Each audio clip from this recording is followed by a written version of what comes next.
Hello everyone, मैं हूं विमल प्रताप सिंह और आप सभी का स्वागत है मैथ केम क्लासेस के इस यूट्यूब चैनल पर। आज इस वीडियो में हम आप सभी के साथ डिस्कस करने वाले हैं आईआईटी जैम केमिस्ट्री के इंपॉर्टेंस के बारे में, उसके A to Z जितने भी पॉइंट्स होते हैं उसके बारे में।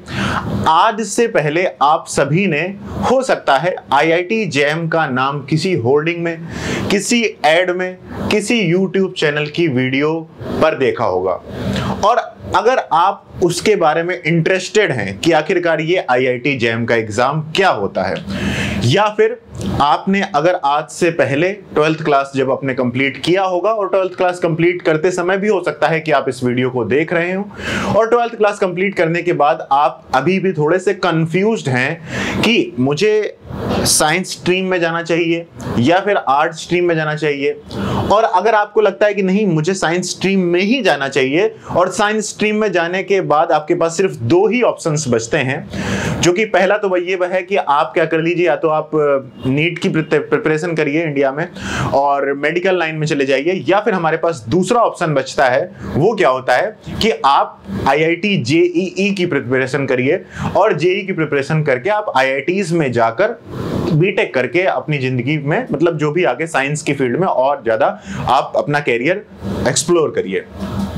लेकिन आईआईटी जेईई को क्रैक करना इतना आसान नहीं है, और हम में से कई सारे स्टूडेंट ऐसे होंगे जिन्होंने आईआईटी जैम की तैयारी करी होगी और आईआईटी जैम की तैयारी उनसे नहीं हो पाई, एक अच्छा इंस्टीट्यूट उनको नहीं मिल पाया, और किसी प्राइवेट या फिर किसी लोकल इंस्टीट्यूट से बीटेक करना उन्होंने नहीं समझा कि वो करना उनके लिए नहीं सही होगा। तो यहां पर आपके सामने एक ऑप्शन होता है जो कि होता है बीएससी इन केमिस्ट्री। मैं केमिस्ट्री की फील्ड की डिस्कस करूंगा आज के बारे में, आज के इस वीडियो में। बाकी इसके अलावा बाकी सब लोग आईआईटी जैम एग्जाम क्या होता है उससे इस पॉइंट को रिलेट करेंगे।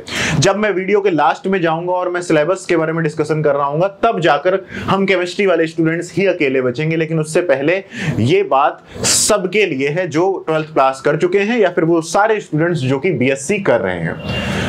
तो आईआईटी जैम एक ऐसा एग्जाम है जिसे आप आफ्टर ग्रेजुएशन दे सकते हैं।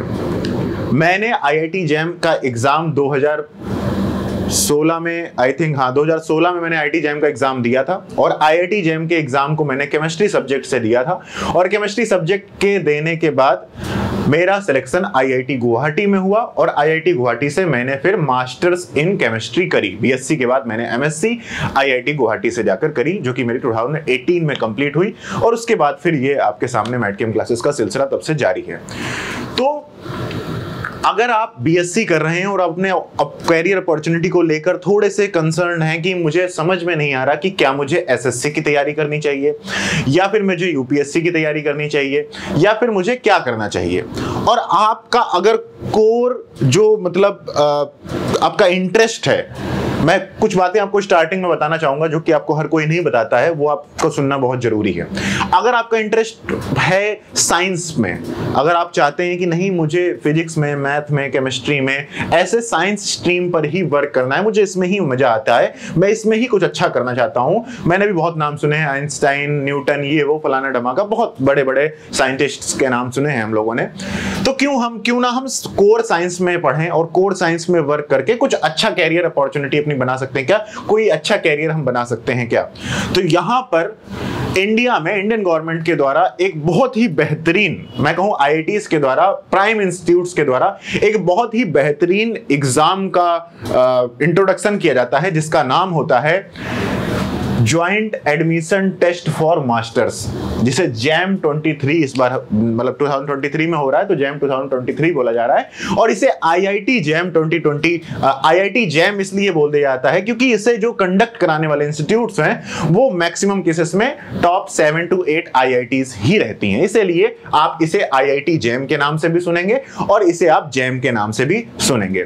तो जो इंस्टीट्यूट्स होते हैं प्राइम इंस्टीट्यूट, वो इसका नाम देते हैं JAM, joint admission test for masters. तो अगर आप एमएससी बीएससी कर रहे हैं, और बीएससी आप फिजिक्स कर रहे हैं, मैथ से कर रहे हैं, केमिस्ट्री से कर रहे हैं, और इसके अलावा भी 2-3-4 सब्जेक्ट्स और हैं, उसे भी हम लोग देखने वाले हैं। अगर ऐसे आप साइंस स्ट्रीम से कुल मिलाकर मैं कहूं, अगर आप बीएससी कर रहे हैं, then you should know this exam, you should know about this exam. और चलिए आज इस वीडियो में हम लोग डिस्कस करेंगे कि आखिरकार ये एग्जाम किस तरीके से हमें हमारे कैरियर को साइंस स्ट्रीम में रखते हुए बाकी सबसे जो आपने सपने देखे हैं वो सारे सपने आपके साकार करा सकता है। सबसे पहले बात करते हैं कि आईआईटी जैम करने के बाद क्या क्या कैरियर अपॉर्चुनिटीज आपको मिलेंगी। मैं इन शॉर्ट आपको बता दे रहा हूं। सबसे पहली बात, ये बहुत ही इंटरेस्टिंग और बहुत ही लंबी सीरीज होने वाली है आईआईटी जैम के बारे में, जो कि YouTube चैनल पर अभी तक नहीं आई है। किस YouTube पर आपको ऐसा कहीं नहीं मिलेगा। तो इसलिए इस वीडियो को आपको ध्यान से सुनना चाहिए, अपनी तैयारी को करते रहिए, लेकिन जब भी आपको समय मिले आप इस वीडियो को थोड़ा थोड़ा करके देखते रहना। तो बात क्या है? बात यह है कि आईआईटी जैम आखिरकार हमें सबसे पहले, हम किसी भी एग्जाम की तैयारी करने से पहले हमारे अंदर कुछ FAQs होते हैं, फ्रीक्वेंटली आस्क्ड क्वेश्चन होते हैं, हमारे अंदर कुछ सवाल होते हैं कि ये इसके बारे में बताओ, ऐसा होता है क्या, वैसा होता है क्या। उनमें से मैं जो मोस्ट इंटरेस्टिंग क्वेश्चंस हैं वो मैं आपके साथ डिस्कस कर लेता हूं। स्टार्टिंग में ही सबसे पहले डिस्कस करते हैं कि आखिरकार आईआईटी जैम एग्जाम क्या है। What is IIT JAM exam and how it will help me in my upcoming career? आपको कैरियर में कैसे हेल्प करेगा ये? तो अगर आपने IIT JAM को क्रैक किया तो आप इंडिया के मोस्ट प्रीमियर इंस्टीट्यूट्स से अपनी मास्टर्स करेंगे, जो कि JNCSAR हो गया, IISER हो गया, IISc बेंगलोर हो गया, इसके बाद IIT गुवाहाटी, IIT कानपुर, ऐसे जितने भी main IIT Bombay, IIT Madras, IIT Delhi, ऐसे जितने भी मेन इंस्टीट्यूट्स हैं, इन इंस्टीट्यूट्स में जाकर आपको 2 साल गुजारने का मौका मिलेगा। सबसे पहला, this is the most important and most precious thing you will get from this exam, that is the 2 years you will get in those prime institutes. They will give you a life that you should live at least in your life, कि आपको at least जिंदगी में ये 2 साल जरूर गुजारने हैं। आपको जिंदगी तो मिलेगी ही मिलेगी, साथ में आपके साथ इन पूरे इंडिया के सबसे बेहतरीन स्टूडेंट्स के साथ आपको 2 साल गुजारने के मौके मिलेंगे, जिसकी वजह से आप वहां जाकर अपने मन से नए कैरियर्स खुद ढूंढ लेंगे। अभी तो मैं सिर्फ आपको बता रहा हूं, वहां जाकर आप हो सकता है कि इससे अच्छे कैरियर्स ढूंढकर निकाल दें। तो सबसे पहली बात, एक अच्छे प्रीमियर इंस्टीट्यूट में रहना, एक अच्छी लाइफ। उसके बाद सेकंड अगर बात करें तो वहां पर आपके साथ ही साथ वहां पर इतने ज्यादा स्टूडेंट्स होंगे, सीनियर्स होंगे, जूनियर्स होंगे, आपसे 5 से 10 साल आगे तक के स्टूडेंट्स और आपके 5 से 10 साल पीछे तक के स्टूडेंट्स। आपको पास कम से कम 10 से 20 साल का एक्सपीरियंस होगा। आप किसी से भी बैठ के कुछ भी पूछ सकते हैं कि क्या करना चाहिए, क्या नहीं करना चाहिए, कैसे करना चाहिए। हर सवाल का जवाब आपको वहां मिलेगा, जो कि आपको इस समय नहीं मिलता है। आप अपने घर में हैं, आपके पास एक लोकल जो एनवायरनमेंट है वो थोड़ा लिमिटेड है कि हाँ, मेरे पापा मम्मी पापा अच्छा बिजनेस है, उनका सब अच्छा काम है, मेरे माँ बाप की अच्छी जॉब है, मेरे फ्रेंड्स ऐसे हैं, लेकिन दे आर लिमिटेड। वो उनके पास ऐसा एक्सपोजर नहीं है जो एक्सपोजर आपको वहां पर मिलेगा। तो exposure for a unlimited, for a infinite career you will get in IITs and in those other prime institutes. One first and most precious thing, साथ में आपको लाइफ तो अच्छी मिलेगी ही मिलेगी। अब अगर मान लीजिए अगर आप वहां पर MSc करने पहुंचते हैं तो सबसे पहले सवाल आता है कि क्या वहां पर जो हम MSc करने जाएंगे तो वहां पर MSc करने पर हमें किसी भी तरीके की स्कॉलरशिप मिलेगी क्या?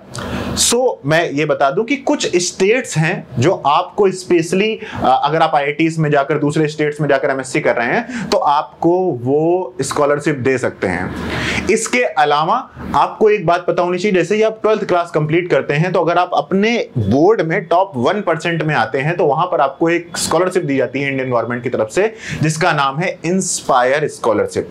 तो इंस्पायर स्कॉलरशिप अगर आप टॉप 1% में आए हैं तो उसमें अगर आपने अप्लाई किया होगा तो वो स्कॉलरशिप आपके मास्टर्स के एंड तक चलेगी। तो मास्टर्स में आपको इंस्पायर स्कॉलरशिप तो बढ़िया से आपको मिलेगी, अगर आपको पहले से मिल रही होगी। नहीं मिल रही होगी तो कुछ स्टेट्स हैं जो आपको स्पेशली स्कॉलरशिप दे सकते हैं, वरना IITs में आपको ऐसा स्कॉलरशिप का कोई भी प्रावधान नहीं है, वहां पर आपको किसी भी तरीके से स्कॉलरशिप नहीं मिलने वाली है। थर्ड क्वेश्चन आता है कि सर IITs में जाकर वहां से MSc करने में हमें कितना फीस देनी पड़ती है, कितनी फीस हमें सबमिट करनी पड़ती है? तो आपको अगर मैं बता दूं, ऑन एंड एवरेज आपकी जो फीस होती है वो 50,000 रुपीज पर सेमेस्टर होती है। कितनी होती है फीस यहाँ पर? 50,000 आप मोटा मोटी लगा सकते हैं, पर सेमेस्टर होती है। पर सेमेस्टर आपकी, मतलब इसका मतलब हो गया कि अराउंड 2 लाख रुपीज आपकी पूरी लग जाएगी MSc को कंप्लीट करने में, ठीक है। और आप कैसे भी करके घर में, अगर आपके पास प्रॉब्लम है तो मैं बता रहा हूं, मेरे पास भी स्टार्टिंग में बहुत प्रॉब्लम थी, ये फीस देने में मुझे भी बहुत कठिनाई हुई थी जब मैंने ये फीस सबमिट करी थी। तो इसलिए अगर आपको भी ये फीस सबमिट करने में कठिनाई होगी तो आप कैसे भी करके कहीं से कुछ भी जुगाड़ करके ये फीस सबमिट कर लेना। और अगर आपको ये फीस में थोड़ा सा कम करना है कि ये फीस थोड़ी सी कम हो सकती है क्या, तो मेरा IIT गुवाहाटी सेलेक्ट करने का एक वन ऑफ द रीजन यही था कि IIT गुवाहाटी में जो सेमेस्टर की फीस 2016 में थी, अब में भी थोड़ी सी 40 हो गई होगी, वो 30,000 रुपीज पर सेमेस्टर थी। कितनी थी? 30,000 रुपीज पर सेमेस्टर थी। तो जब आप IIT JAM क्वालिफाई कर लेंगे, आपको 10,000 रुपीज आपकी लगेगी उसमें काउंसलिंग कराने में, उसके बाद बाकी रिमेनिंग 20,000 रुपीज आपको वहां जाकर सबमिट करनी होगी।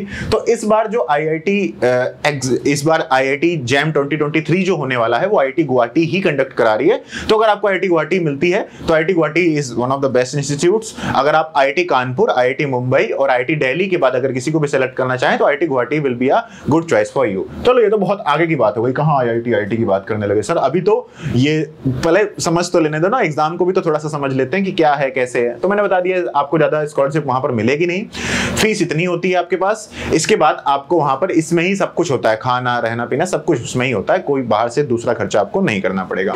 ऐसा नहीं कि वहां पर कुछ एक्स्ट्रा चीजें लेनी पड़ेंगी, थोड़ा बहुत एप्रिन लेने पड़ सकते हैं, मतलब वो छोटा मोटा खर्चा है, उससे आपको ज्यादा खास फर्क नहीं पड़ेगा। तो ये तो बात हो गई एग्जाम के बारे में। कैरियर अपॉर्चुनिटी के बारे में हमने बात करी कि आपको बढ़िया एक्सपोजर, सारी चीजें मिलेंगी। अब एक और थोड़ी सी बात कर लेते हैं कि अगर मान लीजिए, मैं सारी बातें डिस्कस करूंगा अभी, लेकिन ये कुछ इंपॉर्टेंट बातें हैं जो कोई नहीं करता है और ये करना बहुत जरूरी है आप सभी के लिए। इसलिए आप इन वीडियो को पूरा ध्यान से देख लेना और इसके बाद आपके समय की कीमत जरूर होगी, इस समय को मैं बर्बाद नहीं होने दूंगा। तो बात क्या है कि अगर मान लीजिए आपने MSc कंप्लीट कर ली और MSc कंप्लीट करके आप आ गए बाहर, अपने इंस्टीट्यूट कंप्लीट करके आप बाहर आ गए, तो बाहर आने के बाद आपके पास क्या क्या ऑप्शंस होते हैं, तो मैं इन जनरल मोटा मोटी अच्छे जो मेन ऑप्शंस हैं वो मैं आपको बता देता हूं। सबसे पहला ऑप्शन ये होता है आपके पास कि आप अगर IIT JAM का एग्जाम क्रैक करके MSc करेंगे तो आपके लिए गेट का एग्जाम क्वालिफाई करना एक बहुत ही इजी टास्क हो जाएगा। There you will have a very good chance to crack GATE exam. इसके बाद आपको वहीं पर रहते रहते, आपके पास सबसे आसान तरीका होता है कि आप वहीं पर रहते रहते क्या करेंगे, गेट के एग्जाम को क्रैक करेंगे और गेट के एग्जाम को क्रैक करने के बाद ONGC जैसी जो PSUs होती हैं, अगर आपको नहीं पता है तो PSUs होती हैं पब्लिक सेक्टर अंडरटेकिंग्स, जो कि एक तरीके से गवर्नमेंट कंपनीज ही हैं, सरकारी कंपनी ही हैं, वो एक तरीके से गवर्नमेंट जॉब ही समझो, उसमें अगर जॉब लगी। और यहां पर आपको 15 से 16 लाख पर एनम, 15 से 16 लाख पर एनम की, मतलब एक मस्त पैकेज, एकदम फुल पावर पैकेज, जिसमें आपको आपकी लाइफ एकदम सेट है, कोई दिक्कत वाली बात नहीं है, मस्त एकदम 1-2 लाख रुपए महीना आपको कमाने आप शुरू कर दोगे। ऐसे ही गेट के थ्रू ही और भी कुछ है, जैसे ONGC के बाद जैसे ऑयल इंडिया हो गया, ऑयल इंडिया, ठीक है, मतलब आप कुल मिला के इसके बाद ऑयल इंडिया हो गया, ठीक है, इसके बाद DRDO हो गया। ऐसे PSUs में आप एज अ केमिस्ट, इनमें केमिस्ट की जॉब निकलती है, आप एज अ केमिस्ट अप्लाई कर सकते हो गेट के थ्रू और आप अच्छा खासा 1-2 लाख रुपए महीना कमाना शुरू कर दोगे। तो मॉनेटरी टर्म्स में बात करी जाए तो कुछ इस तरीके का आपका कैरियर होगा, गेट से सबसे आसान, सबसे बढ़िया। इसके बाद अगर बात करें इसके और दूसरे कैरियर की बात करें तो IIT JAM क्रैक करने के बाद आप वहां पर जब 2 साल MSc करेंगे तो वहां पर आपके सामने एक सबसे गोल्डन अपॉर्चुनिटी होगी PhD करने की। वहां पर आप जाइए, ठीक है, वहां पर जाइए। अगर आपने उससे पहले लैब में आप घुसे भी नहीं है, आपको लैब का L भी नहीं पता है, तब भी कोई टेंशन की बात नहीं होती। जब मैं IIT में जाने वाला था मुझे लग रहा था कि यार यहां जाएंगे तो यहां पर जाने में लैब पर कैसे काम करेंगे, यार लैब के बारे में तो मुझे कुछ भी नहीं पता है। तो अगर आपको कुछ नहीं पता है तो कोई चिंता वाली बात नहीं है, वहां आपको सब कुछ जीरो से सिखाया जाएगा, आप सब कुछ सीख जाओगे। लैब में काम करते करते आपको इंटरेस्ट आया कि नहीं यार मैं PhD करता हूं, यार मैं इस सब्जेक्ट को और थोड़ा अच्छे से पढ़ता हूं और हो सकता है कि मैं कुछ अच्छा कर सकूं अपनी लाइफ में, इस सब्जेक्ट में कुछ अच्छा मैं दे सकूं। तो उसलिए आपके पास एक गोल्डन अपॉर्चुनिटी होगी PhD करने की। PhD आप किसी भी IIT से आराम से कर पाएंगे। इसके 2 ऑप्शंस होंगे आपके पास। एक क्या कि आप CSIR नेट के एग्जाम को क्वालिफाई कर दीजिए। क्या कर दीजिए? CSIR नेट में JRF को क्वालिफाई कर दीजिए। और JRF को क्वालिफाई करना नेट IIT में रह के कोई आसान, मतलब टफ काम नहीं है। आपके पास ऐसे इन्वायरमेंट होगा, इतना सर्किल होगा, लाइब्रेरी होगी, सब कुछ होगा, आप आसानी से एक सेमेस्टर दोगे तो आपका क्लियर हो जाएगा। ठीक है, वहां के टीचर्स भी आपको इस चीज में हेल्प करेंगे कि आप नेट क्लियर कर लीजिए। दूसरा यहां पर क्या हो गया कि आप अगर गेट भी क्वालिफाई करते हैं तो गेट के थ्रू भी आपको पीएचडी का ऑप्शंस मिल जाएगा इन आईआईटीज में, और यहां पर आपको इसके साथ साथ सरकार की तरफ से स्टाइपेंड भी मिलेगी दोनों ही केसेस में, जो कि अराउंड 32,000 पर मंथ होगी स्टार्टिंग के 2 साल में, और तीसरे साल से आपकी जो स्कॉलरशिप होगी वो स्कॉलरशिप हो जाएगी लगभग 40,000 के आसपास। और लगभग 4 से 5 साल इन एन एवरेज में अगर बात करें, लगभग 4 से 5 सालों में, लगभग 4 से मतलब एमएससी कंप्लीट होते ही आपकी इनकम आने लगी, अब आपको घर से पैसा नहीं चाहिए और थोड़ा बहुत 10-15 हजार रुपए आप घर भी भेज सकोगे। इसके बाद 4-5 सालों में आपकी पीएचडी कंप्लीट हो जाएगी और उसके बाद आप एक तरीके से कह सकते हैं उसके बाद आप एक प्रोफेसर की जॉब कहीं पर भी अप्लाई कर सकते हैं, ठीक है। उसके बाद आप कहीं पर भी प्रोफेसर की जॉब के लिए अप्लाई कर सकते हैं, आपके डिफरेंट स्टेट्स में जॉब्स आती रहती हैं, वहां पर अप्लाई आप कर सकते हैं। ये बात हो गई पीएचडी के लिए। और अगर आप यहां से मान लीजिए जैम किया, अब आपको लग गया चस्का, अब आपको लगता है कि यार मैं बाहर विदेश जाने का option, you will have an option to study abroad free and you will earn there at least, मतलब apart from this you will earn there also। अगर आप यहां पर मैं बात करूं कि आईआईटी जैम के बाद वहां पर आपने एमएससी करी, आपका मन लग गया, आप लैब में अच्छा काम करने लगे, आपका प्रोफेसर आपको हेल्प करेगा, और यहां पर आपको जीआरई का एक एग्जाम होता है, जीआरई, किसी अगली वीडियो में मैं इसके बारे में और डिटेल में डिस्कस करूंगा। जीआरई का एक ऐसा एग्जाम होता है, टॉफेल का एग्जाम होता है, TOEFL टॉफेल का एग्जाम होता है, ऐसे कुछ ऐसे एग्जाम्स हैं जिनके बारे में आपको वहां पता चलेगा, और आप इन एग्जाम को क्रैक करना बहुत मुश्किल नहीं है, 2 महीने की तैयारी में हो जाता है। इनको क्रैक करके आप लगभग एक तरीके से ये समझिए कि 50,000 रुपए अपने घर भी भेज देंगे, 50-60 हजार रुपए खुद भी आपका वहां खर्चा लगता है विदेशों में, तो उसके थ्रू आप फॉरेन में जाके, अमेरिका में जाके, जर्मनी में जाके, यूरोप में जाकर पीएचडी कर सकते हैं, और वो पीएचडी आपकी लगभग 3-4 साल में कंप्लीट हो जाती है। उसके बाद आप इंडिया वापस आएंगे, इंडिया में आकर डिफरेंट जो आपके कॉलेजेस हैं उन कॉलेजेस में आप एज अ प्रोफेसर की जॉब ले सकते हैं। तो ये तो बात हो गई पीएचडी इंडिया में, ये बात हो गई पीएचडी इंडिया से बाहर, ये बात हो गई गेट के थ्रू जॉब करने की। ये तो 3 मेजर मोटे माटी सबसे आसान, सबसे बढ़िया आपके कैरियर ऑप्शंस हैं। अब अगर इसके बाद बात करें और इसके अलावा भी सर क्या कोई ऑप्शंस हैं, तो इनके अलावा भी बहुत सारे ऑप्शंस हैं।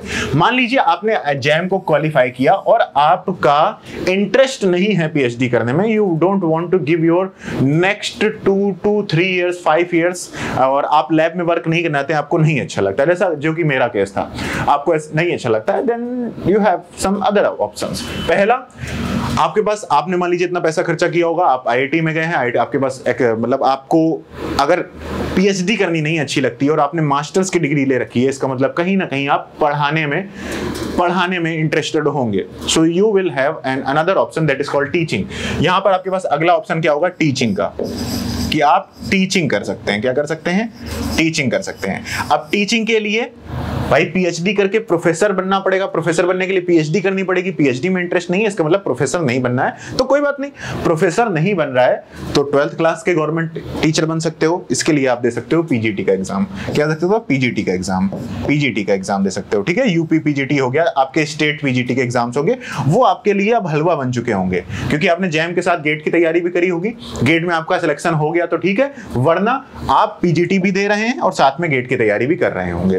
पीजीटी के साथ ही साथ आपका आरपीएससी जैसे होता है, आरपीएससी ये आपके राजस्थान पब्लिक सर्विस कमीशन में, आरपीएससी में भी आपको जॉब्स मिलती हैं। तो इस तरीके से आप डिफरेंट जो state PGT, UP PGT, TGT के एग्जाम्स होते हैं, उनको बड़े आप आसानी से क्रैक करके टीचर की जॉब ले सकते हैं, 60, 70, 80 हजार रुपए महीना कमाना शुरू कर सकते हैं। टीचिंग लाइन में पीजीटी, आरपीएससी के अलावा अगर आप मान लीजिए जैम की तैयारी करते हैं, तो जैम में जाने के बाद आप नेट क्वालिफाई करने के लिए बहुत ज्यादा आपके अंदर इतना ज्यादा पढ़ चुके होंगे कि आप नेट आसानी से क्लियर कर सकते हैं 2, 4, 6 महीने की तैयारी में।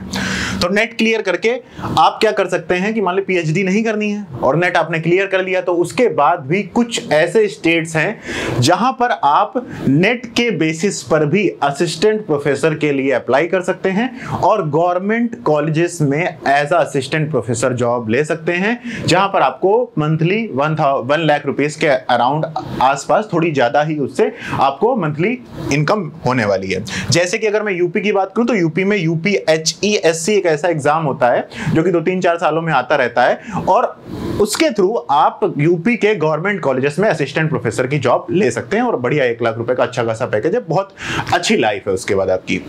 इसके अलावा मान लीजिए आपने पीएचडी करी तो आपको एमएससी कंप्लीट होते ही तुरंत आपने पीएचडी करी और पीएचडी के बाद नेट किया, नेट मतलब पीएचडी करने के लिए आपने तुरंत नेट क्वालिफाई किया या गेट क्वालिफाई किया, या फिर वहां के जो आपके प्रोफेसर्स हैं, अगर आप वहां पर लैब में अच्छा काम कर रहे होगे तो वो प्रोफेसर आपको डायरेक्टली भी रख लेंगे कि चाहिए लड़का सही काम करता है, इसको रख लेते हैं, इसको अपने पास पीएचडी में एनरोल करा लेते हैं। जब तक पीएचडी नहीं होता, इसका जेआरएफ नहीं होता है, गेट नहीं होता है, तब तक इसको 15,000 रुपीज पर मंथ देंगे, और अगर जब हो जाएगा तो उसके बाद फिर आपको 32,000 rupees as per government rule आपको मिलने लगेंगे। तो ये तो तुरंत पैसे मिलने यहां से शुरू हो गए तुमको। या फिर अब तुम्हें पीएचडी करनी नहीं है, अब तुम्हें क्या करना है, नेट क्वालिफाई करना है, गेट क्वालिफाई करना है। तो नेट और गेट क्वालिफाई करना है, यूपीपीजीटी का एग्जाम देना है, एचईएससी का एग्जाम देना है, आरपीएससी का एग्जाम देना है। तो यहां पर आपके पास थोड़ा टाइम आएगा ना, साल 2 साल का ऐसा समय होगा जहां पर आप खूब मन लगाकर पढ़ाई करिए। और अगर आप उस समय भी पैसा कमाना चाहते हैं, उस समय भी आपके पास थोड़ी फाइनेंशियल प्रॉब्लम्स हैं और आपके पास समस्याएं हैं, आप चाहते हैं कि नहीं मैं पढ़ाना चाहता हूं फिर भी, तो भी आप क्या कर सकते हैं, कोचिंग इंस्टीट्यूट्स में भी, प्राइवेट कोचिंग इंस्टीट्यूट्स में, या फिर खुद अपना एक कोचिंग इंस्टीट्यूट पढ़ाकर अपने आसपास खुद की कोचिंग खोल सकते हैं। घर के आसपास जो भी अच्छे अच्छे इंस्टीट्यूट्स हैं उनमें पढ़ा सकते हैं। या फिर आईआईटी, जेई और नीट की जो प्राइम इंस्टीट्यूट्स हैं उन इंस्टीट्यूट में आप अप्लाई करेंगे, आपको तुरंत सेलेक्ट कर लिया जाएगा, तुरंत सेलेक्ट कर लिया जाएगा, क्योंकि वो जानते हैं कि आपके पास उस सब्जेक्ट की कोर नॉलेज है, आपने उस सब्जेक्ट में 3-4 साल दे चुके हो, तो इसलिए वो आपको तुरंत रिक्रूट कर लेंगे। फिर उसके आगे कहानी आपकी एबिलिटीज पे डिपेंड करती है। आप वहां पर 20,000, 30,000, 40,000, 50,000, even 1 lakh rupees per month भी आप वहां पर कमा सकते हैं, और उससे आगे भी जा सकते हैं, करोड़ों का भी पैकेज होता है। ठीक है, तो उसके बाद आप कोचिंग पढ़ाते रहना, पीजीटी की तैयारी करते रहना, एचईएससी की तैयारी करते रहना, कुल मिलाकर आप पढ़ाना शुरू कर दोगे, आप कमाना शुरू कर दोगे। You will have something in your hand, you will have something in your hand. इसके बाद अगर आपने एमएससी कंप्लीट कर ली, इसके बाद आपके पास और भी कई ऑप्शंस हैं। अगर एक और ऑप्शन की बात कर लेता हूं जो कि बहुत अच्छा है, उसकी बात करें तो वो है आपका, एक तो हो गया यूपीएससी की तैयारी कर लेना, ठीक है, सिविल सर्विसेज की तैयारी कर लेना, और उसमें आप केमिस्ट्री को ऑप्शनल ले लेना। एक तो सिविल सर्विसेज की बात हो गई, ठीक है, इसी में साइड में लिख लेते हैं। यहां पर एक हो गया क्या, सिविल सर्विसेज की। किसकी बात हो गई, सिविल सर्विसेज की। तो सिविल सर्विसेज तो कह दो कैसे भी कर सकते हैं, उसमें जैम का क्या रोल है, तो सिविल सर्विसेज में मान लो उसका रोल नहीं है, मैं कह देता हूं। फिर भी आपके पास एक और बहुत ही बेहतरीन ऑप्शन है जिसका नाम है, कहां लिख दूं मैं, यहां लिख देता हूं, जिसका नाम है यूपीएससी के द्वारा कंडक्ट कराया जाने वाला जियो साइंटिस्ट का एग्जाम। क्या, जियो साइंटिस्ट, जियो साइंटिस्ट के एग्जाम को आप अप्लाई कर सकते हैं। और जियो साइंटिस्ट के एग्जाम में जितना आपको पढ़ना है ना, वो सब वही है जो आपने अभी तक जैम में पढ़ा है, वो वही है जो आप नेट और गेट या फिर पीजीटी या फिर आरपीएससी की तैयारी में आप पढ़ोगे। तो वहां से आप क्या कर सकते हो, जियो साइंटिस्ट में as a geological survey of India के जो ऑफिसेस होते हैं, सेंट्रल गवर्नमेंट की ए ग्रेड लेवल की जॉब में आपकी सरकारी नौकरी लगेगी, और that will give you a premium life. ठीक है, तो ऐसे ये कुछ कैरियर अपॉर्चुनिटीज आपको जैम के बाद मिल सकती हैं, या फिर मैं कहूं कि एमएससी केमिस्ट्री के बाद आपको ये ऑप्शंस कैरियर अपॉर्चुनिटीज के मिल सकते हैं। ये सबके लिए हैं, केमिस्ट्री की बात नहीं कर रहा हूं, हर मतलब फिजिक्स, केमिस्ट्री, मैथ सबके लिए है। तो ये तो बात हो गई कैरियर अपॉर्चुनिटीज के बारे में। अब आप कम से कम इस आईआईटी जैम के एग्जाम की महत्व मतलब इसके इंपॉर्टेंस को अब आप समझ गए होंगे। तो अब चलिए आगे बढ़ते हैं और देखते हैं कि आईआईटी जैम एग्जाम में क्या क्या होता है, किस तरीके से इस एग्जाम को दिया जाता है, क्या क्या इसके प्रोसीजर होते हैं, कैसे अप्लाई कर सकते हैं, किन किन इंस्टीट्यूट से हम आईआईटी जैम को क्वालिफाई करने के बाद वहां से अपनी एमएससी कर सकते हैं। चलिए उन 1 बाय 1 चीजों को डिस्कस करने के लिए हम लोग ओपन करते हैं क्या अपना, ये आ गया, कहाँ गया, ये आ गया अपना, आ गया information brochure IIT jam chemistry, IIT jam 2023 का। आपने इसको पहले बहुत बार देखा होगा, आप तैयारी करते हैं, इस चीज को आप लगातार देखते रहते हैं, लेकिन मेरे साथ जुड़कर इस वीडियो में जरा ध्यान से कुछ बातों को पहले सही से समझ लीजिए। तैयारी करने से पहले अगर आप इस 1-2 घंटे की वीडियो को देख लेंगे तो आपके दिमाग में चीजें थोड़ी क्लियर कट हो जाएंगी, और इस सीरीज को मैं बहुत अच्छी तरीके से आगे लेकर भी चलूंगा। तो इसलिए आप अपना प्यार भी बनाकर रखना, वीडियो लाइक करते रहना, चैनल को सब्सक्राइब करते रहना। तो ये बात हो गई आईआईटी जैम केमिस्ट्री 2023 के इंफॉर्मेशन वाउचर के बारे में। अब ये देखिए, ये एडमिटिंग इंस्टीट्यूट्स हैं, ये वो इंस्टीट्यूट्स हैं जिनमें आप एमएससी के लिए डायरेक्टली अप्लाई कर पाएंगे। इन इंस्टीट्यूट्स में आपको डायरेक्टली एमएससी करने का मौका आईआईटी जैम के थ्रू ही मिलने वाला है। क्या क्या ऑप्शंस हैं इसमें, देखिए आपके पास यहां पर जो भी ऑप्शंस है, पहले ये हो गई इंडियन इंस्टीट्यूट ऑफ भिलाई, मतलब मैं आईआईटीज के नाम टोटल गिन देता हूं कितने हैं, 1 2 3 4 5 6 7 8 9 10 11 12 13 14 14, 15, 16, 17, 18, 19, 20, 21. There will be 21 IITs will be waiting for you to do MSc in their institutes. Okay, अगर आप इसको क्वालिफाई करते हैं जैम के एग्जाम को तो। इसके बाद रिजल्ट शेयरिंग इंस्टीट्यूट वो इंस्टीट्यूट्स होते हैं जो कि इस रिजल्ट के आधार पर बाकी भी ऐसे इंस्टीट्यूट्स हैं जो कि अपने यहाँ एमएससी के लिए एडमिशन करवाते हैं। जैसे सबसे most prime institute Indian institute of science Bangalore, ये सबसे बेहतरीन इंस्टीट्यूट है जिसमें जाने के लिए आपको टॉप 20 टॉप 30 में रैंक्स लानी पड़ती है। रैंक की भी एक वीडियो अलग से हम लोग लाएंगे जैम के लिए, ठीक है। नेक्स्ट हो गई आपका Indian institute of petroleum and energy, तो IIPE ये भी इंस्टीट्यूट है, यहां पर भी आप अप्लाई कर सकते हैं। IISER पुणे में अप्लाई कर सकते हैं। Indian institute of science education and research Bhopal, तो IISER पुणे, IISER भोपाल, ये दो IISER इंस्टीट्यूट्स हैं जो कि रिसर्च के लिए बहुत ज्यादा इंपॉर्टेंट है। अगर आप सीधा PhD में इंटरेस्टेड है तो सीधा आप इन इंस्टीट्यूट में अप्लाई कर देना या फिर ISC में अप्लाई कर देना। JNCASR ये भी रिसर्च के लिए बहुत अच्छा इंस्टीट्यूट है, आप सीधा जैम क्वालिफाई करना और इसमें MSc प्लस इंटीग्रेटेड PhD के लिए अप्लाई कर देना। साथ में आपके पास ये एक्सीलेंस थ्रू साइंस एजुकेशन, ये CCMN एक एक्चुअली ऑप्शन होता है कि मान लीजिए आपको IITs नहीं मिली, सारी IITs नहीं मिली, क्योंकि IIT में एक ऐसा एग्जाम है कि अगर आप उसको क्वालिफाई करके 1000 तक की भी रैंक लाए हो, तब भी अगर तुम चाहते हो कहीं अच्छे इंस्टीट्यूट से MSc करना, तो ये इंस्टीट्यूट्स तैयार हैं आपके लिए कि IIT में नहीं हुआ ISC मतलब ISC में करो, IISER से करो, JNCSR से करो, यहां नहीं हुआ तो IIT से करो, IIT में भी नहीं हुआ तो कुछ ऐसे और भी तो इंस्टीट्यूट जिनके नाम तुमने इससे पहले सुने होंगे, वो है NITs से भी आप MSc कर सकते हो, जिसके लिए एक अलग से काउंसलिंग होती है। इसके बारे में अभी हम लोग इसी ब्राउचर में आगे की तरफ पढ़ते हैं। अब बात करते हैं कि आखिरकार अभी तो हम लोग इन जनरल बात चल रही है ना, किसी सब्जेक्ट की बात नहीं चल रही है अभी कि किस में करना है किस में नहीं करना है। अब बात करते हैं कि कौन से ऐसे पेपर्स हैं जिनमें हम लोग क्या कर सकते हैं, IIT जैम का एग्जाम दे सकते हैं। तो देयर आर 7 पेपर्स। बायोटेक्नोलॉजी से आप क्या कर सकते हो, अप्लाई कर सकते हो यहां पर, ठीक है। इसके बाद जियोलॉजी से अप्लाई कर सकते हो, तो आपने BSc करी हुई है अगर जियोलॉजी से, या फिर बीटेक किया हुआ है जियोलॉजी से, बीटेक किया है बायोटेक्नोलॉजी से, तो उसके बाद फिर आप अप्लाई कर सकते हो। आपका ग्रेजुएशन इनमें से किसी एक सब्जेक्ट में होना चाहिए।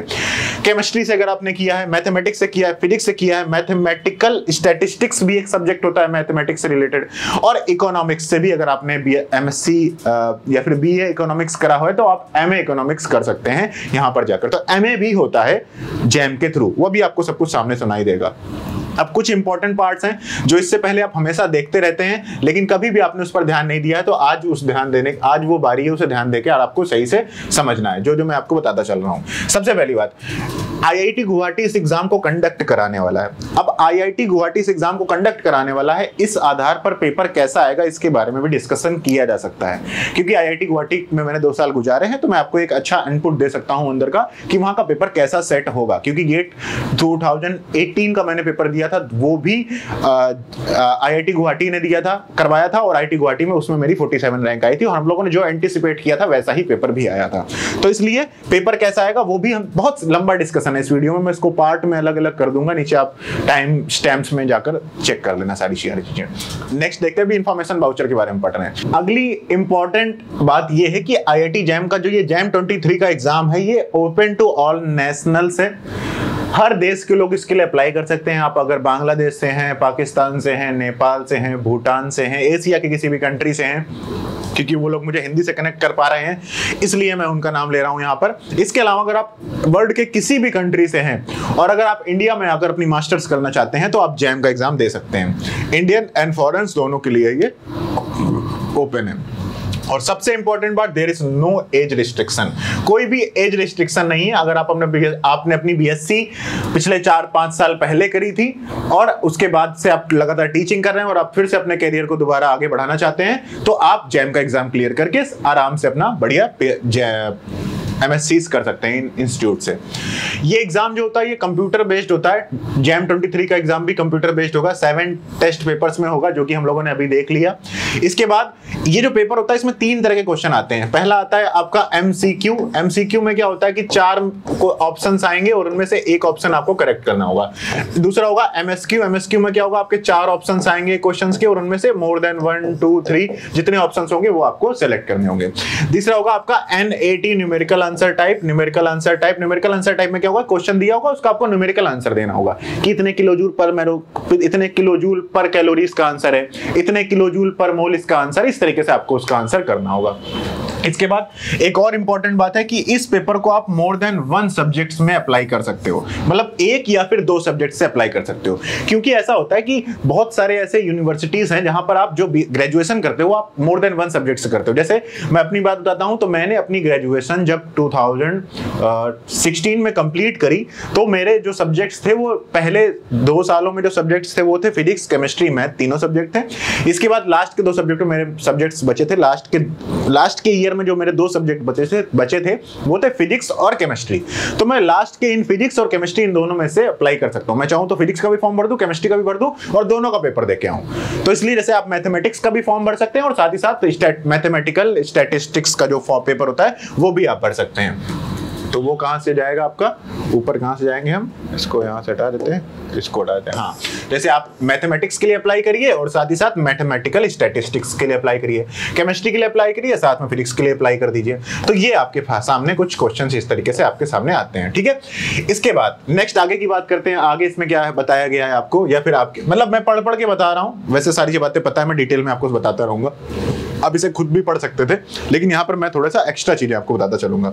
जैसे क्या कि candidates qualifying JAM 2023 are eligible to apply for admission to over 3000 seats. तो सबसे ज्यादा इंपॉर्टेंट बात आती है ना, कितनी सीट्स हैं सर, ओवरऑल कितनी सीट्स हैं। तो देयर आर अराउंड 3000 सीट्स जहां पर आप अप्लाई करोगे। टोटल 3000 सीट्स होंगी और 7 पेपर्स हैं। अगर आप इसको 7 से डिवाइड कर दें तो 7 चौक 28, 7 4 28, around 400 to 500 seats, 400 to 500 seats पर सब्जेक्ट आपके पास अवेलेबल होंगी। पर सब्जेक्ट हो सकता है कि कुछ सब्जेक्ट में सीट्स कम हो तो मोर देन 500-600 सीट्स भी हो सकती हैं सारे इंस्टीट्यूट्स को मिलाकर। तो सारे इंस्टीट्यूट्स को मिलाकर आपके पास 500-600 सीट्स तक मतलब है एक सब्जेक्ट की। फिजिक्स की बात करूं तो 600 सीट्स हैं आपके पास, मतलब सारी आईआईटीज एनआईटी सब कुछ मिलाकर आपको 600 तक की रैंक आ रही है, तब भी आपका एडमिशन हो जाएगा। और आपके पास अगर कैटेगरी है तो 1000-1500 तक के भी एडमिशन मैंने होते हुए देखें। एक बार आप किसी इंस्टीट्यूट में चले गए तो उसके बाद आपको ये डिपेंड नहीं करता कि आप किस रैंक से वहां पहुंचे, वहां पर जाकर आपने कैसी मेहनत करी उस पर सारी की सारी चीजें डिपेंड करती हैं। एक चीज और डिस्कस कर लेते हैं कि जो कैंपस प्लेसमेंट, तो कैंपस प्लेसमेंट कुछ होता है। मान लीजिए अगर आप 50 बच्चों का आपका बैच होगा तो 2 बच्चों का कैंपस प्लेसमेंट होने की संभावनाएं होती हैं। कुछ सब्जेक्ट में मैथमेटिक्स हो गई और भी, मतलब केमिस्ट्री का मैं बता देता हूँ, केमिस्ट्री में मुझे अच्छा नॉलेज है, तो उसमें केमिस्ट्री में 5, 2, 3, 4 मैक्सिमम 4 बस तो हो गया, 4 के बाद उससे ज्यादा नहीं होता है, ठीक है। और उससे अच्छा ऑप्शंस आपको गेट के थ्रू जॉब में मिल जाएगा, चिंता मत करो। JAM scores are used to admission program में सच एज, कहां पर क्या कर सकते हो जैम क्लियर करने के बाद। तो देखो एमएससी कर सकते हो, ठीक है। दूसरा क्या कर सकते हो, एमएससी टेक्नोलॉजी में भी कर सकते हो, ठीक है। दूसरा क्या कर सकते हो, एमएससी और एमटेक भी किया जा सकता है। दूसरा क्या होता है, डुअल डिग्री भी ले सकते हो, मतलब एमएससी एमटेक डुअल डिग्री हो गई। इसके बाद ज्वाइंट एमएससी पीएचडी प्रोग्राम्स भी हो गए, जैसे जीएनसीएसआर, इन सब चीजों में कि एमएससी और पीएचडी एक साथ एनरोल्ड है। आपकी पहले साल के बाद दूसरे साल से पीएचडी स्टार्ट हो जाएगी। इसके बाद एमएससी पीएचडी डुअल डिग्री आपके पास की एमएससी हो और पीएचडी दोनों हो। आप चाहो तो बीच में एमएससी को करने के बाद ब्रेक भी चाहो तो कर सकते हो, अलग अलग डिग्री मिलेंगी, इसमें एक ही डिग्री मिलेगी। इसके बाद integrated PhD in various institutes, तो इंटीग्रेटेड पीएचडी भी आप यहां पर कर सकते हैं। अब इसके बीच में बहुत ज्यादा मुझे टिपिकल डिफरेंस तो नहीं पता है, लेकिन ये समझ लो कि एमएससी चाहो तो एमएससी कर लो और चाहो तो एमएससी के साथ पीएचडी भी कर लो। और एमएससी पीएचडी इंटीग्रेटेड में एडमिशन लेने के बाद तुम चाहो तो एमएससी कंप्लीट करने के बाद अपना रोक दो कि भाई अब मुझे पीएचडी नहीं करनी सर, मैं यहीं से डिजाइन करना चाहता हूं, तो वो भी हो सकता है, वो भी हो जाता है, कोई दिक्कत वाली बात नहीं होती है। अब इसके बाद JAM 2023 score card will be used for direct admission to over 2000 seats, तो 3000 सीट तो वहां पर यूज हुई। इसके बाद 2000 सीट्स और हैं आपके पास, कहां पर, counselling through CCMN in NITs and CFTI. NITs आपको पता है ना, नेशनल इंस्टीट्यूट ऑफ टेक्नोलॉजीज, उसके लिए सीसीएमएन एक पोर्टल खुलता है आईआईटी जैम के एग्जाम के पोर्टल में ही। जैसे आप आईआईटी जैम का एग्जाम दोगे, आपका एक पोर्टल आएगा सीसीएमएन का, वहां पर आप काउंसलिंग कराकर एनआईटीज में भी क्या कर सकते हो, एमएससी के लिए एडमिशन अप्लाई कर सकते हो। जैम 2023 का स्कोर कार्ड आल्सो एप्लीकेबल होगा जेएनसीएसआर में, आईआईपी में, आईएसआर में, ये सब सारी बातें हम लोगों ने अभी डिस्कस कर ली, ठीक है। और JAM 2023 examination will be conducted over 100 cities in India. तो मतलब लगभग हर सिटी में आपके, जिस भी West Bengal, South India, North India, ऊपर अपना हिमाचल हो गया, लद्दाख हो गया, लगभग हर शहर, हर स्टेट के लगभग काफी सारे सिटीज में आपके एग्जाम्स होंगे। तो आपके पास बिल्कुल नियर सेंटर मिल जाएगा, देने जाने की कोई टेंशन आपको नहीं होने वाली है बहुत ज्यादा। इसके बाद बात करते हैं इंपॉर्टेंट डेट्स की, कि आप जब इस वीडियो को देख रहे हैं तो उसके बाद आपके पास क्या क्या ऑप्शंस हैं, कब तक आप इसको अप्लाई कर सकते थे या फिर नहीं कर सकते थे। इस वीडियो को मैंने इन जनरल रखा है कि इससे आपको जैम के बारे में इंफॉर्मेशन लेनी है। वैसे तो जब मैं इस वीडियो को बना रहा हूं तो उस समय इसके एप्लीकेशन की डेट्स सब जा चुकी हैं। क्या है, सितंबर 2022 को इसका वो हुआ था, वेबसाइट आई थी। लास्ट डेट फॉर एप्लीकेशन के लिए कितना था, लास्ट डेट था आपका 10 जनवरी 2022 था। इसके बाद जनवरी 10 2023, ये क्या है, availability of jam 2023। Admit card आपका 10 जनवरी के आसपास आ जाएगा और आपका जो एग्जाम होगा वो 1 महीने बाद होगा, 12 फरवरी 2023, सेकेंड संडे ऑफ फरवरी लगभग हमेशा होता है। और उसके बाद 22 मार्च 2023 में आपका होगा घोषणा आपके रिजल्ट की, आपकी सारी की सारी मेहनत की। ठीक है, ये बात हो गई। तो the dates are tentative subjective to change. ये डेट्स भाई टेंटेटिव हैं और ये आज चेंज भी हो सकती हैं। तो ये वो इंपॉर्टेंट बातें थी जो कि आईआईटी जैम के एग्जाम के बारे में आपको पता होना चाहिए। बाकी इसके बारे में हिस्ट्री है लिखी हुई है, अगर आप इसे पढ़ना चाहते हैं तो अच्छी बात है, आप इसे पढ़ सकते हैं। ठीक है, इसके बाद कुछ जनरल इंफॉर्मेशन और हैं जो कि डिस्कस कर लेते हैं। ठीक है, इसके बाद फिर मैं इसके सिलेबस में आऊंगा, जैम के सिलेबस में आऊंगा, और इसके बाद से अब बात करते हैं आईआईटी जैम केमिस्ट्री के बारे में। तो अब मैं आईआईटी जैम के केमिस्ट्री के बारे में डिस्कस करना शुरू करूंगा एक एक करके। इसी वीडियो को थोड़ा और लंबा नहीं करूंगा, इसको यहीं पर थोड़ा सा और डिस्कस करके क्लोज करेंगे। इसके बाद आईआईटी जैम के सिलेबस को हम थोड़ा अलग तरीके से डिस्कस करने वाले हैं। हम हर एक सब्जेक्ट को उठाने वाले हैं और एक टॉपिक को उठाएंगे कि केमिकल थर्मोडायनेमिक्स आईआईटी जैम के लिए क्या सिलेबस है, कैसे क्वेश्चंस आते हैं, क्या उसके लिए प्रिपरेशन स्ट्रेटजी होनी चाहिए, और अभी से लेकर आईआईटी जैम 2023 तक के लिए प्रिपरेशन स्ट्रेटजी क्या होनी चाहिए वो भी हम लोग एक अलग वीडियो के थ्रू डिस्कस करेंगे। ठीक है, तो अभी थोड़ी बहुत और बातें समझ लेते हैं। Candidate seeking for admission to select there is no age restriction, 12 तारीख को पेपर होगा। ये सब बातें हम लोग पहले ही पढ़ चुके हैं। इंपॉर्टेंट चीजों, कंप्यूटर बेस्ड एग्जाम होगा, कहां पर क्या क्या चीजें होने वाली हैं, ये सारी की सारी चीजें यहां पर दे दी गई हैं। एडमिशन प्रोग्राम जो होगा, ये सारे के सारे एडमिशन प्रोग्राम होगा। एडमिटिंग इंस्टीट्यूट्स के बारे में भी लिख दिया, विदाउट एनी एडिशनल रिटन और इंटरव्यू टेस्ट, बिना किसी रिटर्न और बिना किसी इंटरव्यू टेस्ट के द्वारा जितने इंस्टीट्यूट मैंने बताया यहां पर आप डायरेक्टली अप्लाई कर पाएंगे। ठीक है, इसके बाद रिजल्ट शेयरिंग इंस्टीट्यूट्स के बारे में भी बता दिया मैंने। CCMN होगा, उसके थ्रू ये लिंक दिया हुआ है, मैं इस PDF का लिंक डिस्क्रिप्शन में दे दूंगा, वहां से आप देख पाओगे हर चीज को। ठीक है, इसके बाद test paper and paper pattern में भी बता दिया कि भाई क्या होगा, 3 घंटे का पेपर होता है। ये भी एक इंपॉर्टेंट बात है कि 3 घंटे का पेपर होता है। Section A, section B, section C होगा। टोटल 60 क्वेश्चंस होंगे जिनके आपको 100 मार्क्स मिलेंगे। 60 क्वेश्चंस के 100 मार्क्स मिलेंगे। और अगर मैं सेक्शंस की भी बात अलग अलग आपको बता ही दूं, जब इतनी बातें हम लोग कर ही रहे हैं इस वीडियो में, तो सब कुछ डिस्कस कर लेते हैं। मैं बिल्कुल आपको बच्चे की तरह समझाने की कोशिश कर रहा हूं। इसका जो सेक्शन ए होगा, इस पे ये जो आईआईटी जैम का एग्जाम होता है, इसके सेक्शन ए में टोटल 30 क्वेश्चंस होते हैं। 30 क्वेश्चंस में से आपके जो पहले 10 क्वेश्चंस होंगे उनमें आपको 1 मार्क्स के क्वेश्चन होंगे, बाकी जो 20 क्वेश्चंस होंगे वो 2 मार्क्स के क्वेश्चन होंगे। इसके बाद आपको हर क्वेश्चन में 1/3 का, मतलब एक तरीके से जैसे 1 नंबर का जो क्वेश्चन होगा उसमें नेगेटिव मार्किंग होगी 1/3, और जो 2 नंबर का क्वेश्चन होगा उसमें नेगेटिव मार्किंग होगी 2/3। इसके बाद जो सेकंड सेक्शन होगा सेक्शन बी। सेक्शन बी में क्या होगा, आपके पास एमएसक्यू टाइप के क्वेश्चंस होंगे। एमएसक्यू टाइप के क्वेश्चंस 10 क्वेश्चन होंगे और हर क्वेश्चन के 2 मार्क्स होंगे, और there will be no negative marking, there will be no negative marking in MSQ. तो इसका मतलब हो गया 50 नंबर का आपका सेक्शन ए होगा, क्योंकि 10 और 40, तो इसका मतलब हो गया यहाँ पर 50 मार्क्स का आपका सेक्शन ए होगा, 20 मार्क्स का सेक्शन बी होगा। और जो आपका न्यूमेरिकल आंसर टाइप होंगे, इसमें स्टार्टिंग के 10 क्वेश्चन इजी होते हैं तो उनके 1-1 नंबर होते हैं, और बाकी के जो 10 क्वेश्चन रिमेनिंग होते हैं उनके 2-2 मार्क्स होते हैं, तो उनके 20 क्वेश्चन मार्क्स होते हैं। तो टोटल 30 मार्क्स आपको यहां से मिलेंगे। और इन दोनों सेक्शन बी और सेक्शन सी में there will be no negative marking, कोई भी नेगेटिव मार्किंग यहां पर आपको नहीं होगी। ठीक है, इसके बाद अगर फीस की बात करें तो अभी तो फीस फिलहाल हो चुका है, फीस का गेम खेल सारा खत्म हो चुका है, फिर भी मैं आपको फीस के बारे में थोड़ा बहुत बता ही देता हूं। जब लगे हाथ इस वीडियो में हम लोग सारी चीजें डिस्कस कर रहे हैं, तो ये कुछ टाइमिंग है। 12 फरवरी 2023 को संडे के दिन सुबह 9:30 AM से 12:30 PM तक केमिस्ट्री, जियोलॉजी और मैथमेटिक्स के पेपर्स होंगे। उसके बाद आफ्टरनून में 12:30 PM से 5:30 PM के लिए बायोटेक्नोलॉजी, इकोनॉमिक्स, मैथमेटिकल साइंस और फिजिक्स के आपके पेपर्स होंगे। फीस की बात करें तो इन जनरल बात करें, अगर आप एक पेपर के लिए अप्लाई करते हो तो अगर आप SC कैटेगरी से हो, ST कैटेगरी से हो या फिर PWD कैटेगरी से हो या फिर आप फीमेल हो किसी भी कैटेगरी की, तो आपके लिए जो फीस होगी एक पेपर के लिए अप्लाई करने के लिए वो 900 होगी। 2 पेपर्स के लिए अप्लाई करने के लिए 1250 रुपीज। ऑल अदर्स के लिए एक पेपर के लिए 1800 और 2 पेपर्स के लिए 2500 होगी। उसके अलावा जो फीस है वो आप यहाँ वीडियो पॉज करके पढ़ सकते हो। यहाँ पर इसको भी आप इस जगह भी वीडियो पॉज करके पढ़ सकते हो। ठीक है, तो ये तो बात हो गई सारी की सारी बातों। एप्लीकेशन प्रोसीजर को अभी स्किप कर दें, कुछ नहीं है, बस आपको वेबसाइट पे जाना है, सीधा अप्लाई कर देना है। डेट्स तो ओवर हो चुकी हैं, नेक्स्ट टाइम पे जो नेक्स्ट ईयर में एप्लीकेशन आएंगी उस आधार पर आप अगला अप्लाई कर लेना। ठीक है, तो एप्लीकेशन प्रोसीजर की वहां पर बात हो जाएगी, आप एग्जाम सेंटर अपने हिसाब से सेलेक्ट कर सकते हो। तो ये तो बात हो गई किसके बारे में कि कैसे अप्लाई करना है। ठीक है, सिग्नेचर ये सारी की सारी बातें, सिग्नेचर हो गया, ये सब इस वीडियो में हो चुका है। फिलहाल अभी के लिए इतना ही रखते हैं। इसके बाद अब हम लोग को जो नेक्स्ट पार्ट है वो नेक्स्ट पार्ट क्या है, सिलेबस के बारे में डिस्कस करना है कि क्या क्या कैसा सिलेबस है, कैसा क्या क्या चीजें होती है। तो सिलेबस के बारे में मैं सोच रहा हूं कि आपको एक अलग वीडियो मुझे देनी चाहिए जिसमें हम सिर्फ और सिर्फ IIT JAM के सिलेबस को डिस्कस करें या IIT JAM केमिस्ट्री के सिलेबस को डिस्कस करें। तो यहाँ पर सिलेबस आ गया है, तो एक बार उसको ओपन कर लेते हैं। ये बायोटेक्नोलॉजी का सिलेबस है। ठीक है, इसके बाद ये आ गया आपका केमिस्ट्री का सिलेबस।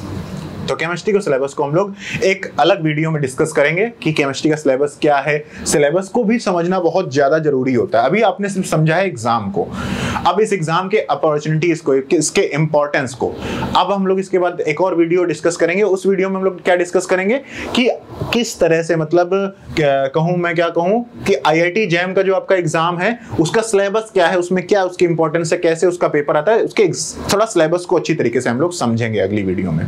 ठीक है, इसके बाद इसके इसी सीरीज IIT JAM सीरीज को हम बहुत लंबा लेकर चलेंगे।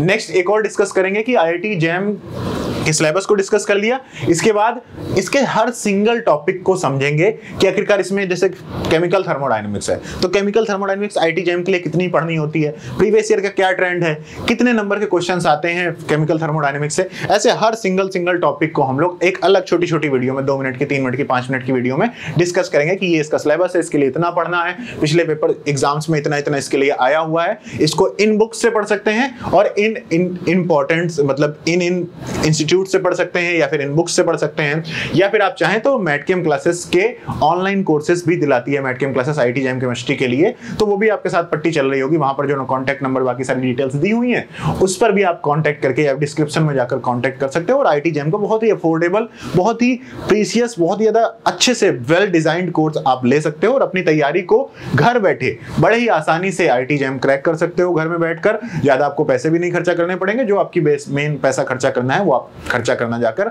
हमारे कोर्स को ज्वाइन करने के बाद IITs में जो फीस देनी है वहां के लिए। ठीक है, तो मैं उम्मीद करता हूं कि आपको फिलहाल, और एक और चीज हम डिस्कस करेंगे अभी इसी JAM की सीरीज में, वो होगी प्रिपरेशन स्ट्रेटजी। कि अभी जैसे नवंबर बचा है तो नवंबर, दिसंबर, जनवरी, ये जो 3 महीने आने वाले, क्योंकि फरवरी में तो पेपर ही है, वो 10-12 दिन तो हमें सिर्फ रिवीजन के लिए चाहिए। इन 3 महीनों में किस तरह से हम JAM की तैयारी कर सकते हैं, अगर हम अभी तक धीमे तैयारी कर रहे हैं, या फिर क्या कोई एक तरीका है कि हम यहां से बिल्कुल स्टार्ट करें, जीरो से स्टार्ट करें और उसके बाद फिर हम एग्जाम को क्रैक कर दें, क्या ऐसा भी कोई तरीका है? तो उसके बारे में, प्रिपरेशन स्ट्रेटजी के भी बारे में बात करेंगे। लेकिन उससे पहले आपको JAM के एग्जाम को समझना था। अब उसके बाद, इसके बाद तुम्हें JAM के सिलेबस को समझना है। जब सिलेबस को समझ लोगे, जब मैं सिलेबस वाली अगली वीडियो डालूंगा, उसके बाद फिर तुम 3 महीने की स्ट्रेटजी अच्छी तरीके से समझ पाओगे। ऐसे हवा में स्ट्रेटजी समझकर कोई फायदा नहीं था। तो मैं उम्मीद करता हूं आप जितने भी IIT JAM के एस्पायरेंट्स हो, या फिर जितने भी लोग BSc फर्स्ट ईयर में हो, सेकेंड ईयर में हो, थर्ड ईयर में हो, या फिर जितने भी लोग अभी 12th क्लास करने के बाद JAM की सोच रहे हो, उन सभी को मैंने JAM के बारे में काफी सारी नॉलेज देने की कोशिश करी। मैं उम्मीद करता हूं कि आपको ये सारी की सारी नॉलेज और सारी की सारी इंफॉर्मेशन अच्छी लगी होगी। अगर अच्छी लगी है तो इस वीडियो को प्लीज एक लाइक कर देना, एक प्यारा सा दिल बना देना कमेंट सेक्शन में जाकर, और अपने फ्रेंड्स के साथ हो सके तो शेयर कर देना इस वीडियो को, और चैनल को सब्सक्राइब करना प्लीज मत भूलना। Thank you so much guys for watching this video, and बहुत बहुत शुक्रिया आप सभी का इस वीडियो को इस अंत तक देखने के लिए। अगर आखिरी तक आप इस वीडियो को लिए, अगर आप आखिरी तक इस वीडियो को देख रहे हो तो a big salute to you, a big salute to your dedication. Thank you so much guys for once again. Bye bye.